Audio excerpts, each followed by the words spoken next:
ya más un método más formal como una ciencia como tal, ¿no? De estudio, de observación, tiene aportaciones más importantes, ¿no? A partir de ahí empiezan las críticas o empiezan ya las otras estructuras a añadirle a esta escuela, que es lo que vamos a ver. La escuela clásica es una propuesta de cómo se genera valor y riqueza y mucho de eso es lo que sigue vigente. Después vamos a pasar por un periodo de crítica que es el socialismo, un periodo en el que la escuela clásica, sus postulados no se pueden sostener, y pasamos al keynesianismo, pero que todavía trae cosas de la escuela clásica. Luego surgen los neoclásicos. Bueno, los neoclásicos son antes de Keynes. Los neoclásicos, después surge Keynes, después así van surgiendo todas las escuelas, pero digamos que toman mucho de sus fundamentos de esta escuela, la escuela clásica, por eso la conocemos así, ¿no? Como escuela clásica, y es donde vamos a ver un máximo desarrollo económico de las naciones, ¿no? Un boom, porque también está muy a la par de la revolución industrial. Ya decía su compañero que se da por ahí de 1770, 76, ¿no? Cuando, 74, no me acuerdo, cuando Adam Smith hace una investigación. Bueno, esta época, en términos de historia general, se conoce como la época de las luces, ¿no? En todas las ciencias estaban teniendo avances muy, muy importantes en todo, ¿no? No solo la economía, sino todas las ciencias a la par. Estaban teniendo muchos avances significativos. Por eso se le conoce como la época de las luces, el tiempo de las luces. Y la economía, pues, no es la excepción, ¿no? El mercantilismo ya fracasó, la fisiocracia no tuvo el auge deseado, aunque sí tiene una cosa que deja como herencia a todas las demás escuelas, el libre mercado. ¿Se acuerdan que dijimos eso, no? El libre mercado, aunque nadie está 100% convencido que la agricultura sea el negocio importante, porque muchos han hecho su negocio a base de mercaderías, ¿no? No gracias a la agricultura. Entonces, no tiene tanto auge la fisiocracia, pero entonces surge la escuela clásica. Adam Smith, que es el que detona todo, y a la par de David Ricardo, Adam Smith va a hacer una investigación que se llama justamente así, investigación sobre el origen y la naturaleza de la riqueza de las naciones, que posteriormente será conocido como el libro de la riqueza de las naciones simplemente. Este libro, pues el título nos está diciendo todo, ¿no? ¿De qué se trata? Pues de cómo los países hacen riqueza. Imagínense ahorita, ¿no? Que saliera un libro que dijera, el origen y la naturaleza de la riqueza de los ingenieros, ¿no? Pues todos a leer, a ver cómo, ¿no? ¿Cómo me puedo hacer rico? Y si tengo este perfil, o sea, soy un país, pues obviamente voy a leer ese libro. Entonces, pues era la locura cuando salió, porque es una investigación acerca de cómo los países se hacen ricos. Y entonces, obviamente, pues él va a poner ahí ciertos postulados, que son los que vamos a estudiar, pero retoma este muy famoso postulado de la fisiocracia, aunque la fisiocracia no tuvo tanto auge. Adam Smith, que es escocés, y bueno, todo esto se va a desarrollar en esta parte de Gran Bretaña, Inglaterra, ¿no? Escocia y toda esta región, va a tener ese impacto porque él va a decir, ok, lo primero que necesitamos es un libre mercado. Como ya lo vieron algunos de sus compañeros que lo mencionaron, Adam Smith va a decir, el mercado se mueve como por una mano invisible. Él todavía no le da tanta estructura a ese pensamiento. Ya la escuela neoclásica van a empezar a decir, no es solo una mano invisible, ¿no? Es un proceso de oferta y demanda. Son las dos fuerzas que en el mercado, digamos, se encuentran y pues gana a que tenga más elementos, ¿no? La oferta y la demanda. Pero Adam Smith no se mete tanto en ese problema. Él va a decir, es como una especie de fuerza invisible que hace que el mercado se ajuste. ¿A qué nos referimos cuando hablamos de mercado? Decisiones de mercado. ¿Qué decisiones? ¿Cómo? ¿Cuándo? ¿Dónde? Producir. ¿Para quién producir? ¿Qué producir? ¿No? Y entonces Adam Smith dice, el gobierno, en este caso las monarquías, ubíquense en la época, ¿no? Más o menos 1800. ya cuando esto empieza a tomar un auge verdadero. Entonces, las monarquías están en total declive, ¿no? En Francia, pues ya hasta está la república instaurándose, eh, las colonias ya se están independizando, o sea, las monarquías van en sincero declive. O sea, ni siquiera sabemos cómo es que sobreviven hoy en día, ¿no? O sea, como todavía existe esa figura monárquica hoy en día, pero entonces, obviamente, pues necesitamos algo que sustituya a todo este sistema estructural que había. Y entonces ellos retoman esta idea del libre comercio. ¿A qué se refiere el libre comercio? A que no hay obstáculos por parte de los gobernadores o los gobernantes, que no hay obstáculos de no se puede comerciar esto, o no se puede comerciar aquello, o en esta región no, o en esta región sí, o aquí, primero necesitas permisos y autorizaciones y esto y el otro, ¿no? O sea, un libre comercio total, incluyendo lo que decían sus compañeros, la mano de obra, el sueldo, que el gobierno nos regule el sueldo. Obviamente, esta teoría nace, pues, enfocada 100% a los que van a invertir, ¿no? A los dueños de las empresas. Deja de lado por completo al trabajador. El trabajador es lo que menos importa, ¿no? Y aún en este periodo todavía estamos como en una industria muy incipiente, muy básica, 1800, ¿no? O sea, todavía no existe la industria. Conforme vaya pasando el tiempo y que ya empiecen a existir más industria, más industria, más industria, pues todavía la explotación al trabajador se va a hacer mucho más evidente, ¿no?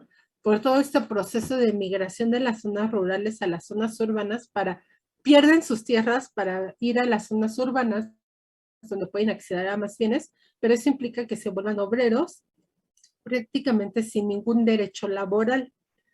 Hoy en día, de entrada les digo, esta escuela clásica, aunque sí ha dejado muchas cosas, hoy en día pues ya no existe, ¿no? Como tal, así como nació ya no.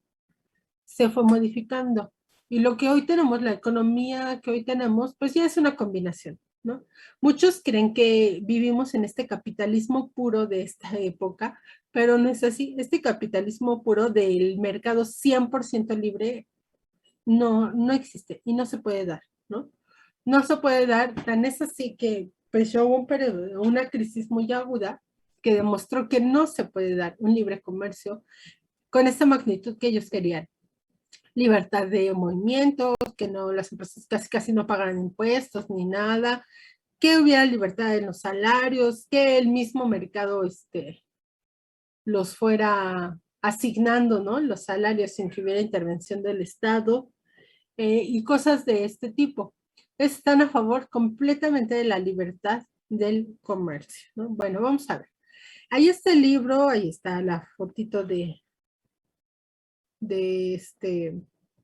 Adam Smith, considerado el padre de la economía.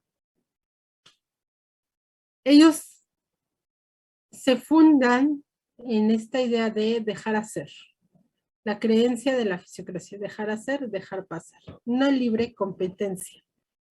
No solo libre mercado, sino libre competencia también. ¿De qué? De todos los factores, ¿no? De todos los factores. Ahora, dentro, Adam Smith, les digo, es considerado el padre de la economía junto con David Ricardo, que son los primeros dos que tienen así como, wow, unos postulados que no habían existido antes, ¿no? Hasta este punto. La economía clásica rechaza la idea de que el gobierno intervenga en las decisiones de mercado, repito, qué, cómo, cuándo producir, en dónde, para quién, a qué precios vender, en dónde vender, cómo hacer los productos, todas esas son decisiones de mercado. La teoría de ellos dice que los mercados resolverán eventualmente cualquier problema, o sea que se van a ir ajustando. Mentira que se comprobó en el año 1929, con la Gran Depresión. Los economistas clásicos estaban a favor, obviamente, del libre mercado, no impuestos, no aranceles, libre movilidad, ¿no? De los factores. ¿Quién es el capitalista más grande que existe en el mundo? ¿Qué país?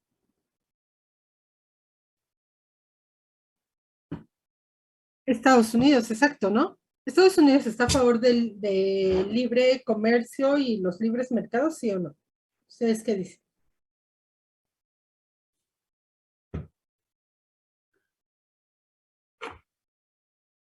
Sí, está a favor, ¿no? En la mayoría de los casos. Pero está a favor, y a favor de la movilidad de los recursos, es decir, la mano de obra. De hecho, no, de hecho, Estados Unidos lo que tiene es que mientras más mano de obra barata tenga, porque toda parte de todos sus recursos y todo lo que es sobre, perdón, todo lo que obtenga de ese país se va a quedar para el país, ¿no? Justamente para poder generar para ellos solamente. Así es, exacto, ¿no? Es un doble discurso y es como hasta engañoso, ¿no? Bueno, eso tiene muchas connotaciones de muchos tipos, ¿no? Pero miren, el país capitalista por excelencia, a favor de todas las teorías y políticas capitalistas que pueda haber y que hayan existido y todas, a favor del libre comercio, ¿no? Porque él sí está a favor del libre comercio en todas partes, porque él es un exportador nato, ¿no? Bueno, ahorita ya es un exportador nato.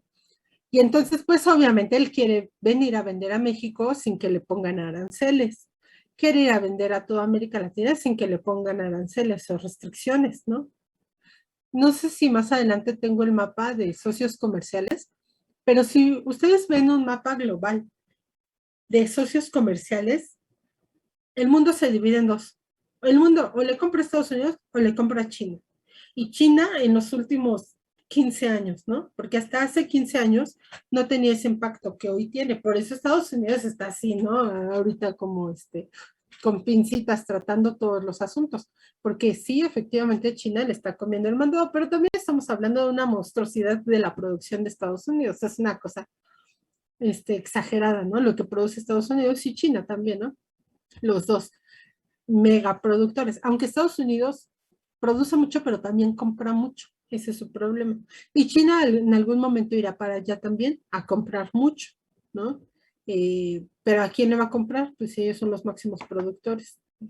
Entonces, ese es uno de los grandes problemas. Pero sí es cierto, Estados Unidos es pro libre mercado, pro movimiento de los factores, pro privatización, ¿no? Pro todo, pero no en su país, ¿no? O sea, todos tienen que ser así, con apertura de mercado, con libre comercio, libre competencia, todo así. Pero en mi país no hay movilidad de factores. Y los factores que llegan son mal pagados, porque le conviene, ¿no? Tener esa subcontratación, como decía Ángel, ¿verdad? Eras Ángel el que habló. Eh, sí, Ángel. Como decía Ángel, ¿no? Le conviene esa subcontratación. ¿Por qué? Porque se queda la diferencia entre lo que tendría que pagar a un sueldo de una persona contratada bajo todas las leyes y la diferencia entre lo que le paga un inmigrante, llámese mexicano de donde sea, a un inmigrante que no puede ser contratado bajo las leyes, pues es un beneficio que se queda ahí en el país. Entonces, es un doble discurso. Por un lado decimos, sí, sí queremos regular, ¿no? Regular el flujo de personas, pero por otro lado, ni lo regulan, ni lo resuelven, ¿no? Y en realidad les conviene. Claro, les conviene esta subcontratación, pero diciendo que no les gusta, ¿no? Así como, no nos gusta, pero como no nos gusta, nos vamos a tapar los ojos porque no nos gusta, pero no vamos a hacer nada para resolverlo. Y entonces, es muy complejo, ¿no? Aparte que esto ya lo dicen mucho los politólogos o los geopolíticos, dicen, en el futuro los países van a pelear por ver quién tiene poblaciones económicamente activas más abundantes, porque los países tienden a hacerse viejos. Entonces, los países que tengan poblaciones muy viejas van a tener problemas económicos. Entonces, Estados Unidos, si vemos su base demográfica, la población aria, ¿no? Blancos, arios, eh, tiende a disminuir y la población se está haciendo vieja, esa población, aparte de que no se reproducen a tasas tan altas como la población latina, ni siquiera la población afro, ¿no? También tiende a disminuir la población afro, la población aria, y la latina en Estados Unidos tiende a aumentar. ¿Qué significa? Que en un futuro seguramente va a ser la base productiva, pero eso también le conviene a Estados Unidos, tener una base productiva fuerte. Base productiva hispana va a terminar manteniendo tanto arios como afros en Estados Unidos en edades ya no productivas, porque ustedes saben, siempre la población joven mantiene a la población adulta, ¿no? Pero así va a ser siempre, ¿no? Y la población más joven va a mantener a la más adulta y así, ¿no? Y entonces es un doble discurso, pero le conviene por todos los sentidos, a Estados Unidos le conviene mantener este sistema de producción, ¿no? Aunque aquí la clásica, la escuela capitalista, se basa en el libre comercio. Muchas veces nos vende la idea del libre comercio, pero para cosas que convienen, ¿no? Les voy a poner otro ejemplo. Ahorita con el gas bienestar se ubica, ¿no? El gas bienestar, el que está promoviendo el gobierno. Sí. Ok. Miren, cuando se iba a abrir la venta de gasolina en México, hasta el cansancio nos llenaron de el libre comercio aumenta la competencia y si hay más competencia mejoran los precios, porque la lógica es más empresas compiten, bajan precios, ¿no? Esa es la lógica del mercado, aunque no aplique para todos los mercados. Digamos que eso es teoría básica, ¿no? Lo que no nos dicen es que no aplica para todos los mercados. Y el mercado de gasolina claramente jamás va a ser un mercado de muchísimos competidores. Siempre va a ser un mercado de muy pocos competidores porque está limitado a una muy poderosa inversión inicial y a inversiones constantes, desarrollo de tecnología. Entonces siempre, aunque haya varias empresas, siempre va a haber muy pocas. O sea, hay muy pocas a nivel mundial, ¿no? Aunque todas las gasolineras del mundo compitieran en México, serían muy poquitas. No es como si lo comparamos con el mercado de aguacates. ¿Cuántos productores de aguacates hay? O de papas, o zanahorias, o de carne. Muchísimos. Y compiten y por eso vemos siempre los precios que se están moviendo. El mercado de gasolina, ¿no? Pero hasta el cansancio nos vendieron la idea de que abrir el mercado iba a generar competencia y si había competencia se iban a beneficiar los precios y todos íbamos a salir beneficiados, siendo que era un negocio del Estado. Y si era un negocio del Estado, los beneficios eran para todos, ¿no? Para todos los miembros del Estado, o sea, para todos nosotros. Eso fue Ahora con el gas bienestar, pues pasa lo mismo, ¿no? ¿Qué importa si entra una nueva empresa? Hay muchísimas oferentes de gas en el país. ¿Cuántos oferentes hay? Pues tantos que ni siquiera sabemos a quién le compramos el gas. ¿O tú sabes a qué empresa le compras el gas? A menos que tengas estacionario, pero si tienes gas del que llenan el tanque, a lo mejor sabrás quién es el último revendedor, ¿no? El camión que pasa. Pero no sabes a quién le estás comprando el gas, en realidad, a qué empresa, quién rellena esos tanques, quién se hace cargo. No lo sabemos. Y es una empresa que va a ingresar, la del Estado. Obviamente el Estado tiene objetivos diversificados. No solo le importa la ganancia, o sea, que la operación de la empresa sea buena, sino que, o sea, me refiero a que sea buena, a que se pague a sí misma, que no tenga que invertirle el Estado, sino que si pudiese llegar a tener una ganancia, obviamente no va a tener un margen de ganancia tan alto como las otras empresas. Ahora, esto es competencia, ¿no? También es competencia. Y en ese sentido, ahí a los críticos, ¿no? Economistas, ahí no les gusta, ahí dicen, ay, no, esa competencia no está bien. ¿Por qué? Porque el Estado tiene posibilidad de dar subsidios a través del gas, pero no va a dar subsidios, lo único que va a hacer es producir, sacar sus costos y generar una ganancia menor a la que generan los gaseros, ¿no? Los gaseros.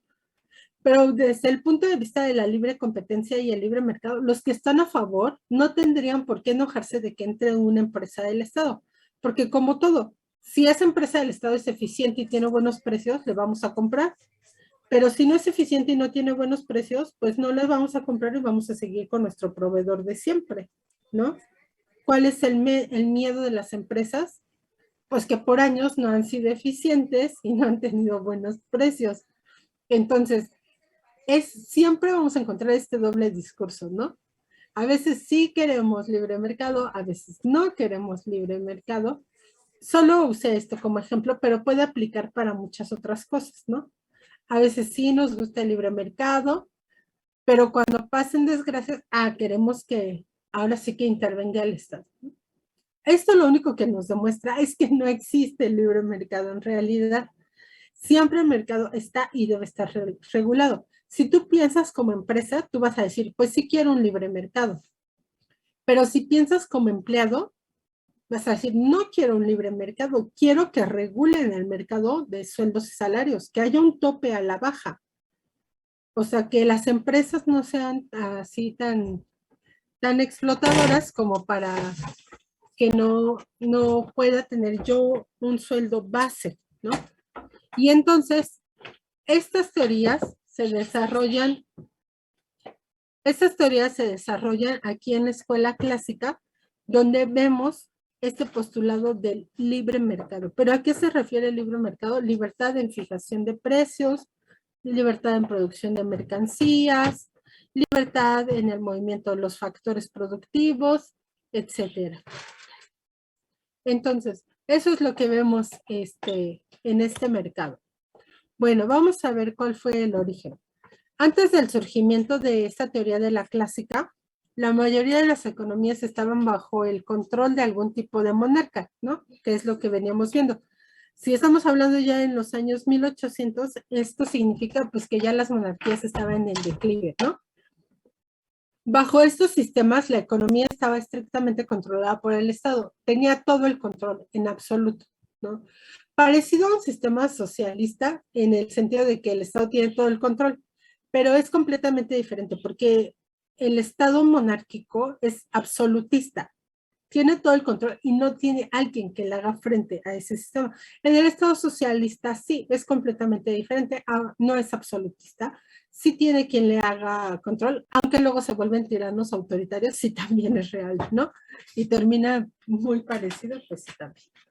Si el rey decidió aumentar los impuestos, no había quien se quejara, ¿no? O el rey es el que emprendía las causas mercantes, o sea, el que decía, pues que vayan tantos barcos a explorar tal región, ¿no? Él es el que tenía la autoridad en absolutamente todo. Y regresaban y a ver, la mitad de lo que produjiste es mío, ¿no? Ahora solo nos quitan el 30%, pero nos dan servicios, ¿no? Antes no, o sea, se lo quitaban y no, ¿cuál luz, agua, calles o cosas así? Pues no había nada de eso. Escuelas, ¿no? Cosas así, pues no. Y, ay, pues sí, tenemos muchas otras cosas, ¿no? O beneficios, digamos, por este sistema que tenemos, ¿no? Entonces, miren, ahí ven la imagen ustedes, hay un trabajador, ¿no? Representa el trabajo, la tierra, y luego la carretita dice capital, y luego en la carretita viene la palabra riqueza, y luego dice renta, salario e interés. Estos tres, renta, salario e interés, son los precios de estos factores de producción. ¿Qué factores? Tierra, trabajo y capital. Estos son los factores de producción, ¿no? Entonces, la teoría clásica dice que existen tres factores de producción. ¿Qué necesito para hacerme rico? Tres cosas.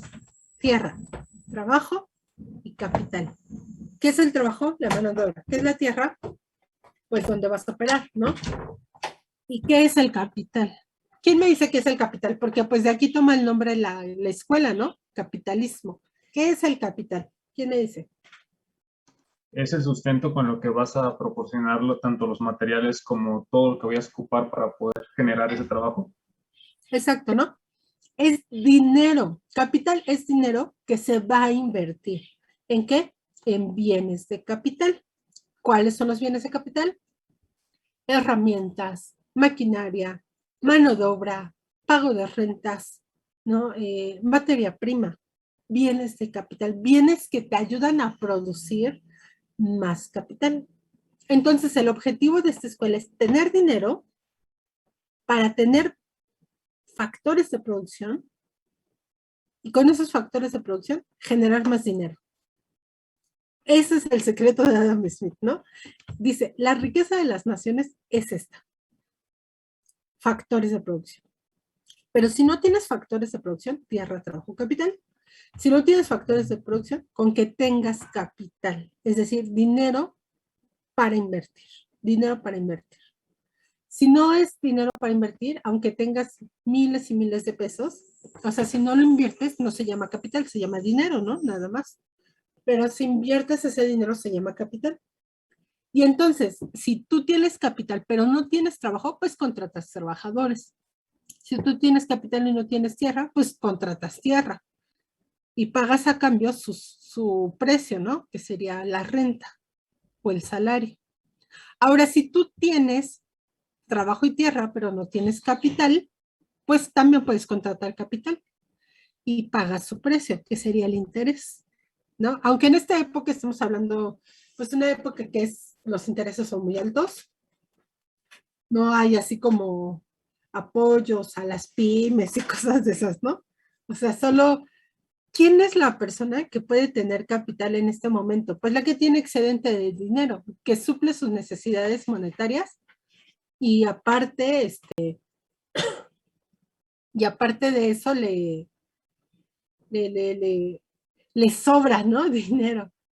Y entonces, ¿por qué digo esto? Porque es muy importante para la crítica que viene del socialismo. El socialismo dice, el capitalismo nace mal desde el principio, ¿no? O sea, está muy padre la forma en que se produce el dinero, ¿no? Tierra, trabajo, capital, lo combinamos, hacemos dinero, eso está muy bien. Dice, pero ¿quién rayos es el que tiene capital desde el principio? Pues aquel que fue un explotador, la gente que fue del clero, que fue de la nobleza, que fueron mercaderes ambiciosos, que fueron banqueros, ¿no? Timadores, usureros, ¿no? O sea, la gente que siempre ha sido rica, ¿no? Dice, entonces ellos que tienen un excedente pueden comprar medios de producción, tierra, trabajo, capital, pueden comprar medios de producción, factores de producción, y entonces ellos generan más dinero.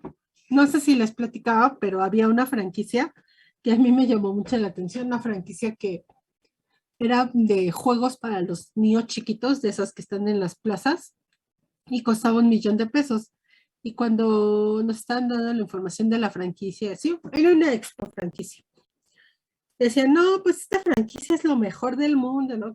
Y sí, ganó como la mejor franquicia de ese año, porque invertías $1,000,000 y en 11 meses te regresaban ese millón. Y en otros 11 meses ya tenías otro $1,000,000 en utilidades. Entonces, imagínate, ¿era un buen negocio o no era un buen negocio ganarse $1,000,000 en 11 meses?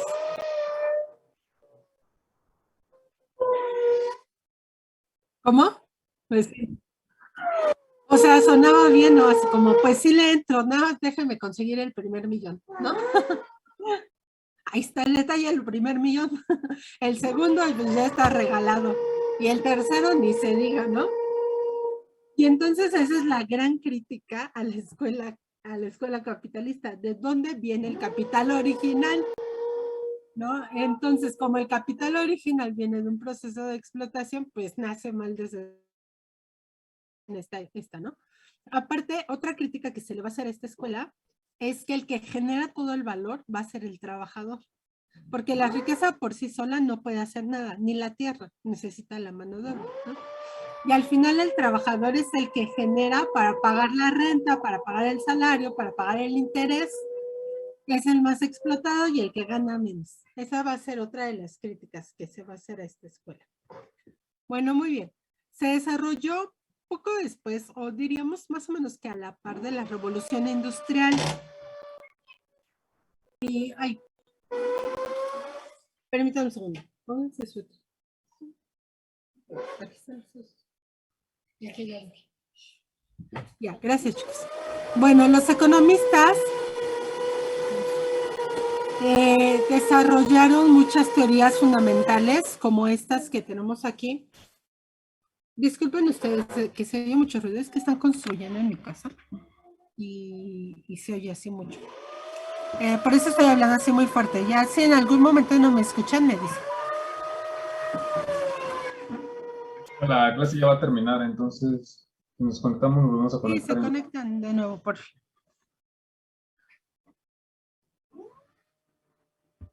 Se conectan de nuevo, chicos. Gracias.